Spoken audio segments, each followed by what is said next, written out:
What's going on, guys? Welcome back. Today we're going to be comparing two keyboards. We got the Dierya 60% keyboard, which I did do a video on already. I will link that below. But we're also talking about the RK61.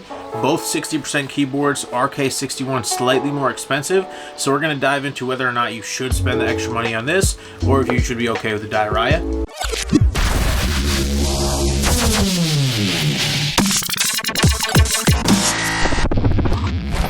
Before we dive into the keyboards, I'm just going to ask, if you guys like this video or any past videos, please hit that red subscribe button. I'm trying to get to the 1,000 subscriber mark so that I can actually start running ads and getting some ad revenue and whatnot.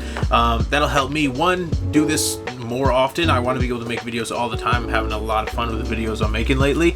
But it'll make me, upgrade my equipment, make the videos better overall, so it'll be better for you guys as well.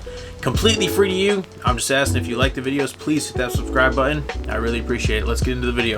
Alright guys, so if you saw my past video on the Dierya keyboard, I had high praise for this thing. I really do like this keyboard for the price. It's in the $40 range. It really is a nice keyboard. When I got the RK61, and I'm gonna be completely real with you guys, I only decided to order a different keyboard because I was using the Dierya heavily for typing as well, and this shift positioning really throws me off. So this shift key right here is usually where these two are. They're switched around on this keyboard for whatever reason. Let me show you on the Royal Kludge here. So this is what a normal keyboard looks like. It has your shift right here, and then those two keys right there. For whatever reason, that's switched around on here, and that really threw me off. So anytime I would try to do an exclamation point or a slash or anything like that while I'm typing, I had to look at the keyboard and adjust it. And that's really not a huge deal probably for most people. And I could have gotten used to it if I just kept using it. But for me, for whatever reason, that was a deal breaker. So I decided to try out the RK61, and I'm glad I did. I actually like this keyboard a lot more. So they're about the same size. Pretty much the same exact size. The RK61 is maybe a tiny bit bigger, but the RK61, it has a better shape to it, so it's thicker, but it doesn't have feet like this one has. So the Dierya has the flip out feet. Can you see that? Yeah, so the Dierya has the flip out feet. This one does not. It just has your 4 standard pads on the back to sit down on the desk and not move around. They both have the on off switch on the bottom middle there, and then their branding in the middle. So design is pretty similar. I do like the shape of this keyboard better though. I didn't use the feet on this guy, so it sat a little bit low, but when I put the feet up, it sat too high. So this one is like a perfect middle ground for me. And the switches feel a lot more high quality. So both of them are red switches. Neither of them are cherry. They're an off-brand red switch, which is part of why you get a lower price. But the feel of these keys on the RK61 to me is a lot better. It's like pushing back a little bit more on you. It's, I don't know how to describe it, but it's more, I want to say more rewarding feel, but that's kind of weird. It's not really rewarding to click a button, but you get what I mean. It just feels a little like you have to give it a little more pressure, which I like about it. And it kind of pushes back at you when you're letting go of it. It's not just like a soft feel. It's kind of giving you a little bit of pushback, which I personally like.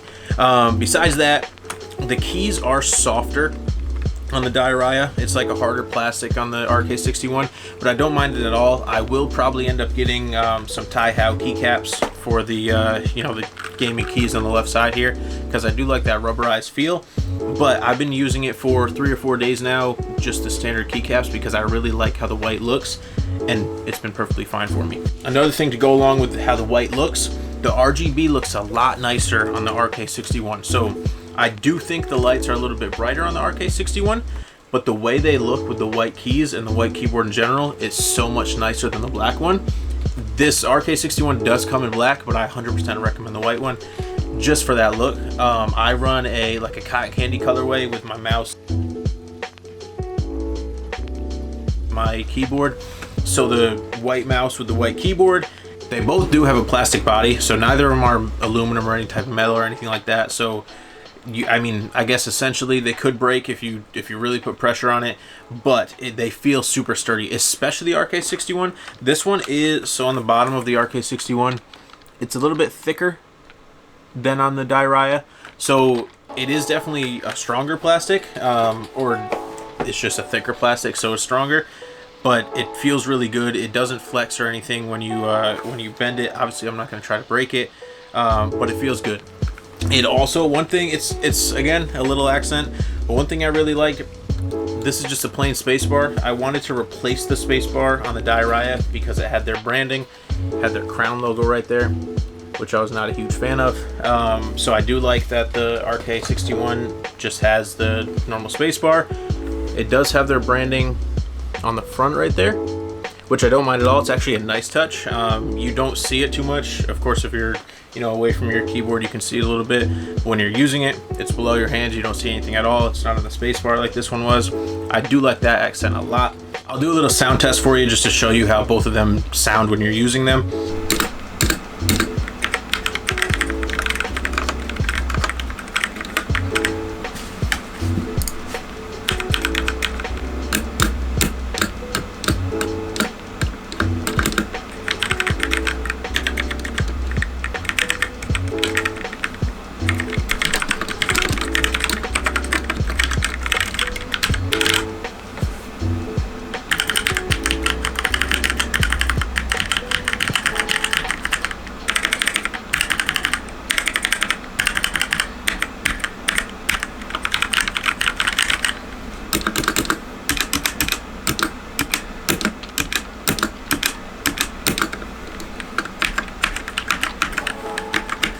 They're pretty similar. I prefer the RK61. I'm gonna be honest, everything about the RK61 I like better. It's about $20 more. I'll link both below so you can compare the current pricing. But when I bought it, it was in the $60 range, whereas the Dierya was in the $40 range. For the $20, I 100% recommend go with the RK61 if you have that extra $20. If you don't, and watch my old video, I told you all the good things about the Dierya keyboard. It's still a great keyboard. It has no problems at all. But overall, the look, the feel, everything about the RK61 I prefer.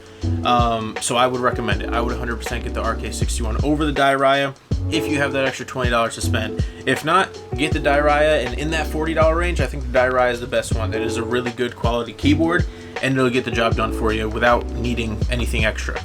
Another cool thing about the RK61 is that it actually comes with an app. So you can download this app. It is a little bit tough to get because everything on the site is in a different language. So you do need a translator. Google Chrome has one built in.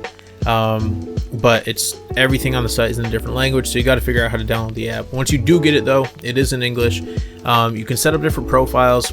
So if you have like 4 or 5 different color profiles you want to set up, you can do that. You can create as many as you want. I just always left mine on profile 0. But then with customize, you can actually change what the keys do. So, if you want your 9 to be something else, you can actually tell it to do that. If you go into lighting, that's where you can set up like lighting for literally each specific key. So I have my cotton candy colorway, so I have blue, pink, blue, pink, blue. You can unselect all. Once that's unselected, you can select all. They make it pretty easy. So what I did was I selected all the blues I wanted, and then once I chose blue on that, it actually had an option right here. It has reverse select, and then that will select every other key that you haven't selected yet. So it makes it super quick if you want to do a colorway like this. Or you can click the buttons over here if you just want to select all the numbers, all the function keys, all the arrows, WSD, etc. You can do all that. So you can customize it by every single key. If you have changing colors, you can adjust the speed, you can adjust the brightness. Then you got gaming mode where you can disable certain keys. So it was on by default. I didn't disable anything, but you can turn that on or off. And then you have macro, so you can set up macro keys if you want to. But it lets you go pretty in depth. Everything on the Dierya keyboard you have to do from the keyboard, so you have to hit function keys and other buttons to change the colors and whatnot. I really like that you can fully customize this. You can set up different profiles and it just make it look exactly how you want, rather than just the preset setups that the Dierya comes with. So that's a huge benefit if you like to customize and make all your peripherals the same colors or whatever. This is absolutely huge for the RK61. Now I've been using the RK61 for 3 or 4 days now, and I did find one big problem that the Dierya did not have. So the keyboard itself, absolutely excellent quality. I haven't found a single issue with it. It's been running perfectly fine. Every single key works. There's really no issues. One thing I did run into is yesterday I got on, I started up my computer, the keyboard lit up for a second and then it stopped. It blinked red, which is like it's going into pairing mode for Bluetooth. And no keys were responding. I kept clicking, trying to enter my PIN to get into my computer, and nothing was responding. Luckily, I had an external keyboard. I always have it plugged in anyway. So I was able to get in and everything, but then I was researching, trying to figure out what was going on. Apparently you can click function and tab and it switches it from Bluetooth to wired mode. I tried that. I thought that might be the issue. I accidentally put it into that mode. Nothing was working. I ended up trying to swap the cable, and that fixed it right away. So the provided cable lasted me literally 3 days and then completely stopped working. So when I plug it in, computer doesn't recognize the device. It just doesn't do anything at all. It is just a micro USB, so it's super easy to replace. You probably have 10 micro USBs laying around, but it does kind of suck that 3 days in I had to replace the cable. That's not really a good sign. So I will keep you guys updated over time how the keyboard itself lasts, because if the cable already went, maybe something will go in the RK61 eventually. But so far it seems like the keyboard is built super solid. They kind of just, either I got unlucky or they kind of put a low quality cable in there. But so far that's the absolutely only downside I've had of the RK61. Everything else has been perfectly fine. I love the keyboard. So in conclusion, if you're looking at the RK61 or the Dierya, if you have that extra $20, get the RK61. It looks nicer in my opinion. Unless you have a black setup, then you can get this in a black colorway. And I'm sure it'll still look good. The RGB colors just won't be as bright, but if it matches your setup better, go with it. But yeah, if you have the extra $20, I would absolutely go with the RK61 over the Dierya. I think it's overall a better keyboard.